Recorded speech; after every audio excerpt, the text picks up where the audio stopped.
today, exciting news. We're going to be discussing the new project. So by the thumbnail, you probably already figured out what the new project was.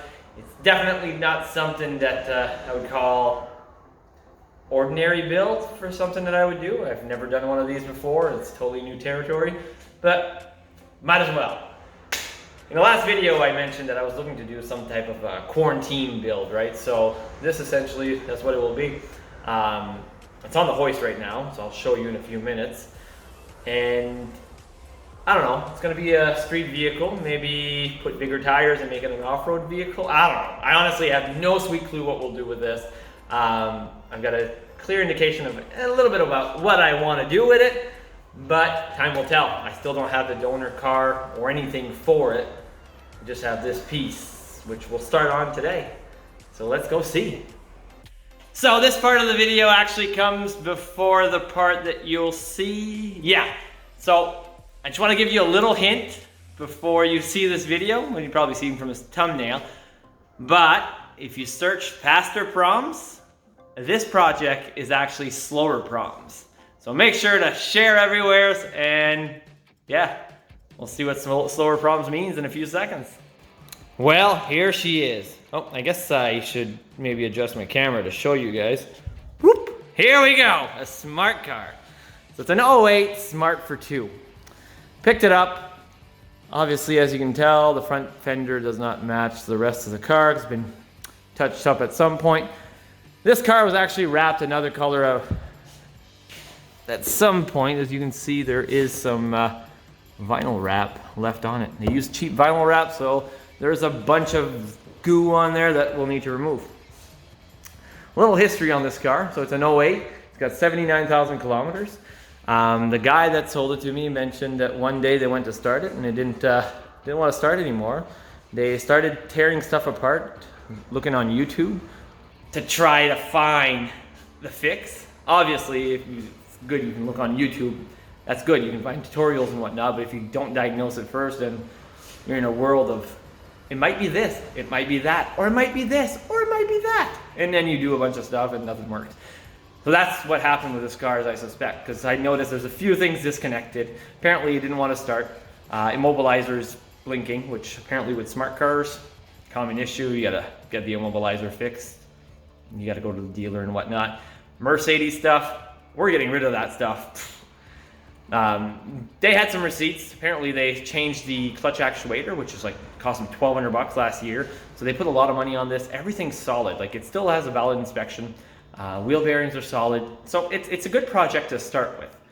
Obviously, everything in the back there is all leaving. So that's what we'll go over. Today we're gonna take most of the body parts off, because I don't need no body parts on. And then we'll jump into the interior, remove some of the interior pieces. And obviously we're just gonna put those aside. I don't wanna get rid of that stuff right now. And then we'll pull the engine out. By pulling the engine out, it's pretty much a 4-bolt subframe that just falls down, a few wires. Nothing bad at all. It's a small car, really small car. What are the plans with it? Well, right now I put a bunch of feelers out there. I'm looking for a donor car. I'd like to get like a Honda K-Series. So I don't know if you guys have been watching Fasterproms, which shout out to Fasterproms. You guys did awesome work on the Smart that you've been building. It gave me inspiration to actually build a smart car. A few years back, I really wanted to do a smart car with a street bike engine. Got the street bike engine, had everything set up, all the shifter assembly ready to put in a smart car. Couldn't find a smart car at that time. I ended up selling the engine, like everything else. So I was watching Fasterproms at the same time as I wanted to do a buggy build. So I wanted to basically get exact same thing, use a full subframe and then just build off of an ATV for the front end and whatnot, and use a car engine. So that was my plan initially. Then I seen them do it on the smart car, and yes, I'll give them credit. They actually inspired me to do this build. So that's what we'll be doing. So Fasterproms, this is actually the Slowerproms build. Yeah, original, right? It's not going to be as fast as the Fasterprom car. I'm not looking to make 500 horsepower like they did. Not in my interest at all. I want to keep this cheap. I want to keep this super cheap. I don't want to pay a whole lot of money. They invested a whole lot of money. They did well. Shout out to them. I just want to, I don't know, those 15-inch small tires or 185s, I want to burn those, and that's about it. Do burnouts, donuts. Who doesn't want to do that with a smart car? And now you know the plan. So the feeler that I put out was basically for a manual car, because it's got to be manual. I don't want to put an automatic in there. I don't know, I want to dump the clutch and do some burnouts. So it has to be standard. Want a little bit of horsepower, like 150 horsepower or more. Like obviously 150 is still on the low side of things, but with a car that weighs that much, I'm sure we can make tires spin, as long as it has enough torque. The engine that's in those are like a 1 liter, and they don't make no torque at all. They're made for gas efficiency. We don't want that. I want miles per gallon. Essentially, I want miles per gallon. I want to do a burnout, laugh, and that's it. Maybe even do a wheelie. Who knows? If we get enough traction and somebody holding up the back, might be able to do a wheelie. So with that, it needs to be manual. I'd like a Honda K-Series simply because I got hold Honda roots. I love Hondas. I've had a bunch of Hondas and they're still dear to my heart. So I'd like to get a Honda.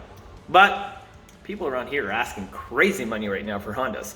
Anything with a K-Series and a manual transmission, forget it. Like there's a few that I've seen on Kijiji, which is our Craigslist here in Canada if you are from the States. And they are not good deals at all. Like full rusted vehicle, which I don't care. Fake inspection stickers, you can clearly tell by the pictures. Like honestly, guys, if you're gonna run a fake sticker, don't post it on the internet. It's so obvious that it's a fake sticker. And then they advertise that as a new inspection, but then there's a bunch of rust.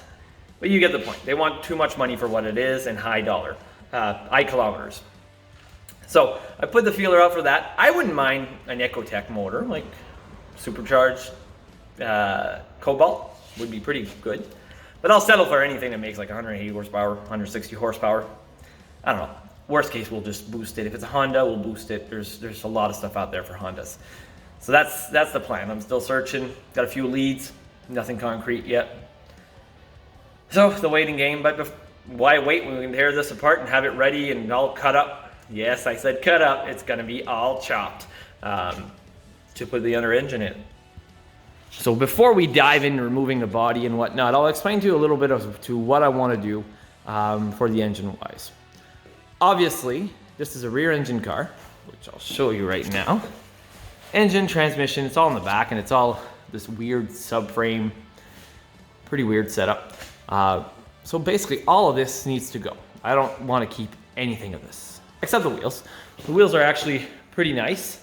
They are 3-lug, which means that they won't fit on anything. But I got a friend that is a machinist, might be able to help hold a hand and help us put these wheels on like a 5x114 or something. So we'll keep that option open because we want to do burnouts, and these are not wide at all, so perfect set for that. So yeah, we'll just pull all of this out. Obviously, there's going to be a lot of cutting on the inside, so we're going to have to do a roll cage, make it all solid. If you want, you can look at Fasterproms video. Obviously, they have it down pat. They've got an amazing builder there. I'm not going to go all that deep into it. They went balls deep into theirs. Essentially, we're not going to go anywhere close to that. Basically, just want to make it safe to drive bowl and whatnot. So all of this needs to come out. The new wheels will probably not sit here. They'll probably sit here, because if we're running another car subframe, it's not going to be short like this, so they're going to be offset. So that means that this needs to go. So all of this will need to go, and we'll move the wheels like on this side, and then put an over fender. You know, just going to make it look nice, and then at the end of it all, we'll just paint it.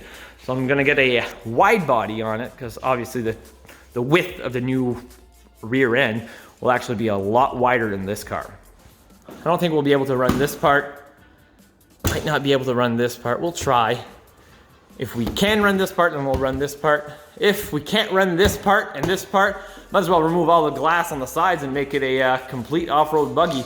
Remove the doors and just weld in bars. So we'll see. Obviously, there's nothing written in stone on this. It's completely, we're going at it, and we'll decide what we do afterwards. Interior wise, I think we'll end up keeping the stock dash. Obviously that cluster is not going to work. It's still going to stay there so it looks decent. Carpet's probably going to leave. Seats are probably going to use these. I'm not sure at all. We'll just build it as we go. First things first, get the body out. Put that aside. Obviously I'm not going to put it outside because it's windy as could be right now. And where I live, we're on the top of a mountain. It's always windy. It's always windy. We don't want to put those outside. Typically I store a lot of parts in the attic. Right now it's pretty empty. All the projects that I've been working on, all the spare parts are gone. I sold a bunch of it. Still have some GTR parts if anybody's looking for stock GTR stuff. I still have a few little things here and there. You can send me a message, write in the comments. I might have something that you need. Injectors, fuel pumps, etc. All the stock stuff, obviously. I'm not taking off any of the aftermarket stuff on the GTR.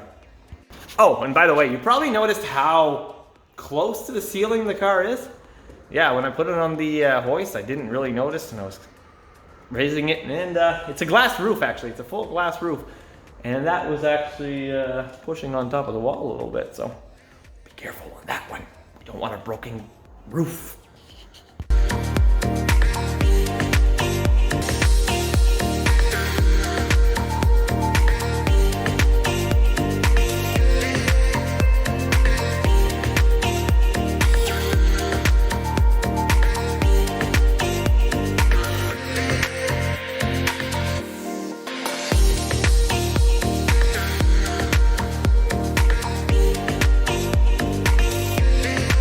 Well, starting to strip it up there. It's actually all clips and whatnot, so it's pretty easy to remove. This took me literally not even 10 minutes to take out. Done pretty quick. All right, more stuff to take out. Another little update. Front end is off, and I'm taking the interior apart. I had to stop. I didn't want to do a bunch of time lapse again this time. I want to try something different. Obviously, it's just removing parts. We'll do time lapse when we start putting the other engine in and whatnot, but tearing apart smart car, not that interesting. But I want to show you something that I found that is really interesting in the smart car. So as I pull the seat, there's this random little box here. And would you look at that? $100 of Monopoly money. Oh my Lord. And there was actually some toonies. If you're in the US, you might not know what a toonie is, but this is what it is. It's worth $2. So on to the other seat, and then we'll do an update in a few minutes. Well, here we are. There's a bunch of parts laying everywhere, so I gotta clean that up. But this is what the smart car looks like now. So I think I did get a little carried over and I started stripping everything. And then, yeah. Surprisingly, the doors are heavier than the whole car, I think. I just removed the front because we'll need to do something with the radiator. Bunch of stuff that we won't necessarily need.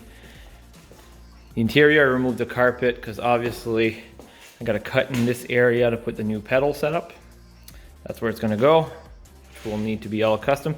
There's a bunch load of dirt in here, so I'll just vacuum this. A little bit of corrosion starting, but nothing to be worried about. So now the next step will be unbolting. There's actually 4 bolts holding the whole subframe, if I'm not mistaken. And then everything just drops. One thing I gotta keep in mind though is if I remove this, that means the body needs to stay on the lift. And then I'll need the lift to do the other car. So I might need to fabricate a little something, put some dummy wheels. I might go to Princess Auto tomorrow, get some little wheels just so I can cart it around. So now let's lift it up and try to unbolt those. See where that goes. Well, as you can see, I'm bringing down the car. I removed the 2 front bolts, thinking there was more to it than that.